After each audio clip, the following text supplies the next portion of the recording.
Welcome back to the Simply Aroma ongoing consultant training.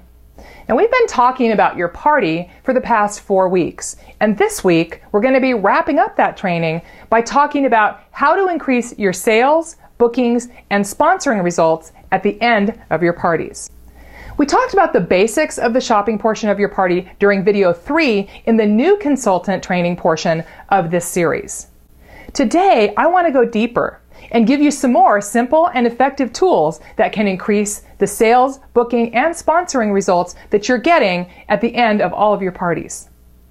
So let's start by talking about sales and how you can increase party sales. One of the best tools for doing this is commonly referred to as upselling. This concept is super powerful, and you experience it as a consumer every single day. Every time I go to the grocery store, for example, they ask me at checkout to add a few extra bucks to my bottom line to support their cause of the month. Now, one of my personal life principles is that I give when I'm asked, no matter what. I'm sure Safeway loves that about me because I end up donating sometimes $50 or more a month. And I do that simply because they go to the trouble to offer me the opportunity to give by asking. So my question to you is, are you asking? Not just for the original sale at your direct sales parties, but are you offering your customers the opportunity to add to their order with relevant products that will enrich their lives? If not, they're missing out, and so are you. Now, it's a really simple process, so let's go over the finer points of good upselling. First, offer add-ons that make sense. Make sure that you're offering relevant products to your customers as additional suggestions, and that those are based on their current order. Offers of products that aren't obviously related to each other not only sort of fall flat, but they also can annoy your customers. Make sure you're the expert.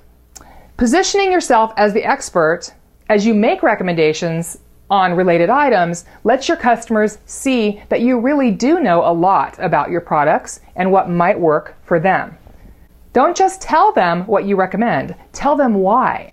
Use their wish list. This is really crucial. This list is a goldmine because it tells you what their tastes are and what they like so that you can make an educated recommendation regarding other items that they might also want to consider. Let's move on to bookings and how you increase this vital area of your party at the end of the evening. Now, you've already learned several tools that will support you in getting bookings during your party. I want to share just a few more. To begin with, let's talk about what I call the booking tree. You'll actually casually introduce this as soon as you finish your booking commercial.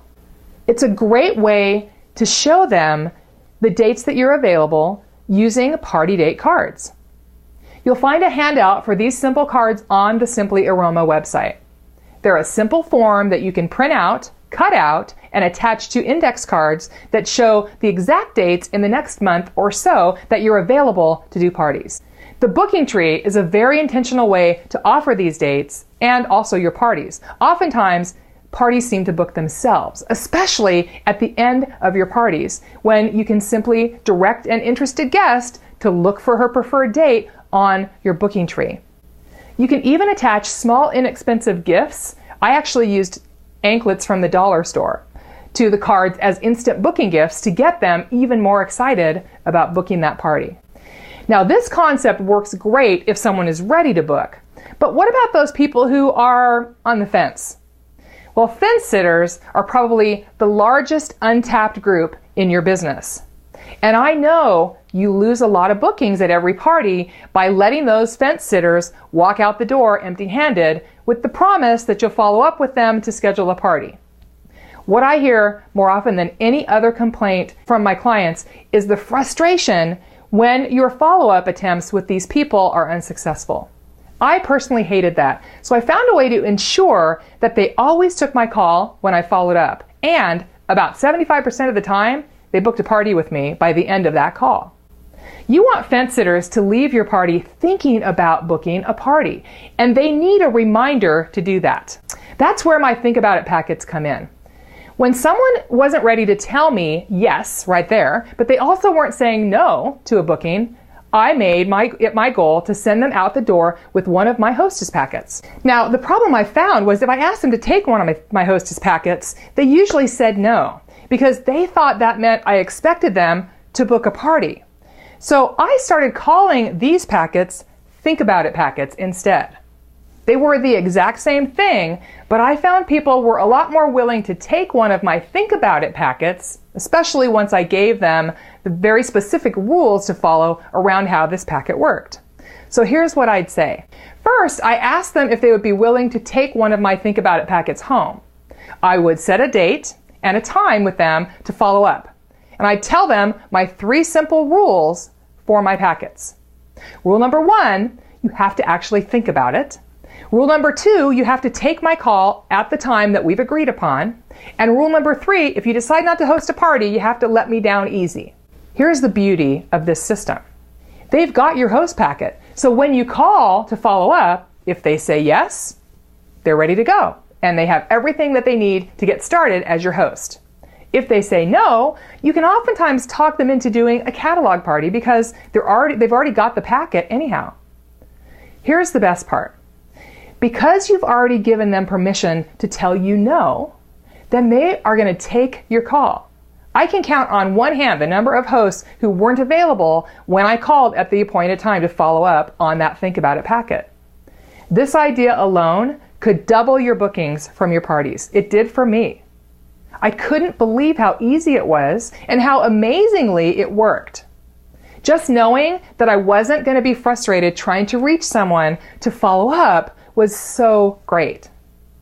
So let's talk about the shopping portion of your party. I want to talk about sponsoring at the end of your party. I'm going to be covering sponsoring really specifically and sharing some great tools that you can use to increase your results in a future training. But today, I want to talk about using the guest care card specifically during the end of your party and with your hosts. The referral section at the end of that card is a gold mine for you, and if you're doing all the other things that I'm teaching you to do and your guests are having a great experience at your party and they're learning to like you, they're going to be glad to refer other people who could benefit from your opportunity. Make sure you're checking this section at the end of the party, and if someone has filled it out, just make this simple request.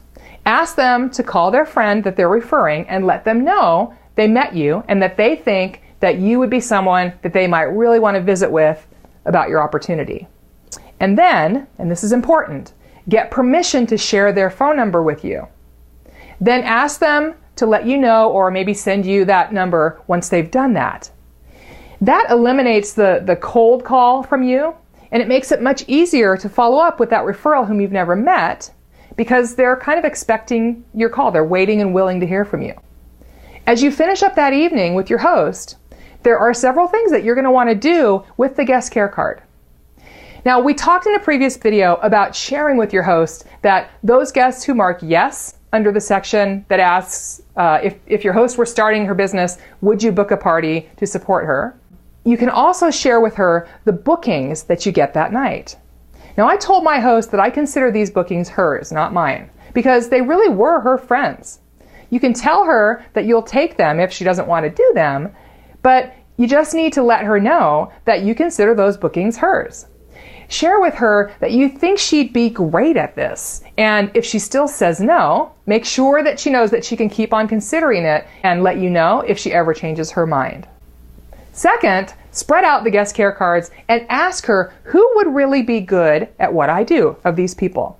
She's going to identify at least one and possibly more people, and you can follow up with them, opening with the phrase, "Hey, Sue told me the other night at the end of her party that she thought you would be really great at what I do and that I should call you, so that's what I'm doing." That's all the information I have for this week. Let's look at your calls to action for this training. Create your booking tree, put together your party date cards, and decide on your available party dates for the next 45 days. Script out the language for your Think About It packets using the 3 steps outlined in this training. Script out the language for asking for a referral, both from a guest and also from your host, using the guest care cards. We covered quite a bit of information today, so it's really important that you make a plan for when you're going to do your calls to action. Take out your schedule right now and set aside the time so that you get this done before next week, when we're going to be talking about follow-up and closing your party with your host. I'm looking forward to connecting with you then.